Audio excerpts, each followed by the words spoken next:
New allegiance. Biblical wisdom for today's lesson. Now swear to me by the Lord that you will be kind to me and my family since I have helped you. Give me some guarantee that when Jericho is conquered, you will let me live, along with my father and mother, my brothers and sisters, and all their families.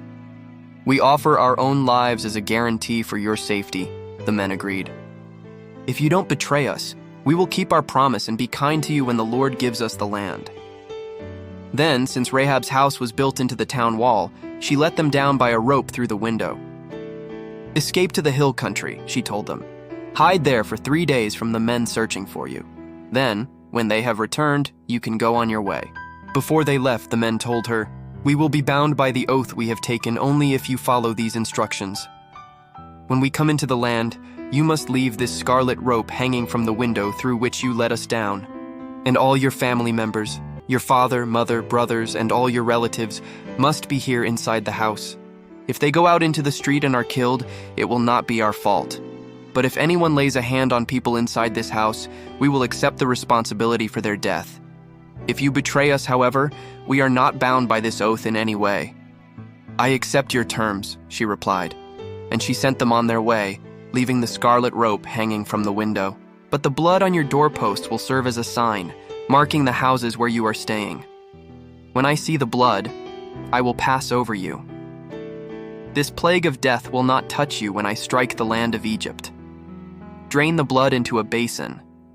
Then take a bundle of hyssop branches and dip it into the blood. Brush the hyssop across the top and sides of the door frames of your houses. And no one may go out through the door until morning. For the Lord will pass through the land to strike down the Egyptians. But when he sees the blood on the top and sides of the door frame, the Lord will pass over your home. He will not permit his death angel to enter your house and strike you down. Exodus 12, verses 13, 22, and 23. How do the texts in Exodus help you understand the agreement between the spies and Rahab? Rahab's deal is very clear. Life for life and kindness for kindness.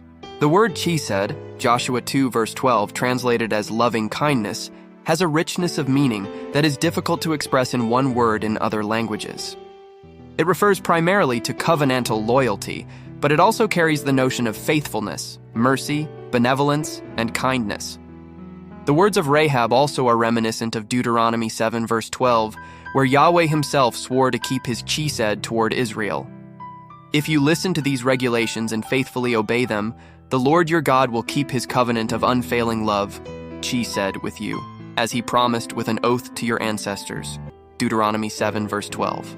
Interestingly enough, the same chapter, Deuteronomy 7, prescribes the ban, cherem, on the Canaanites. Here is Rahab, a Canaanite who is under the ban, and yet she claims by her emerging faith the promises that were given to the Israelites. As a result, she is saved.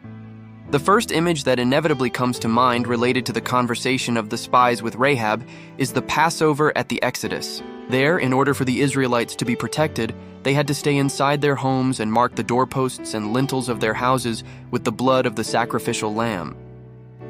By obedience, the people were to give evidence of their faith. So all who hope to be saved by the merits of the blood of Christ should realize that they themselves have something to do in securing their salvation. While it is Christ only that can redeem us from the penalty of transgression, we are to turn from sin to obedience. Man is to be saved by faith, not by works. Yet his faith must be shown by his works. In that case, the blood was a sign that saved them from the destroying angel of God. As God spared the lives of the Israelites during the last plague in Egypt, the Israelites were to save Rahab and her family when destruction reached Jericho. What powerful gospel message can we find in these two stories? What gospel lessons can we take from them?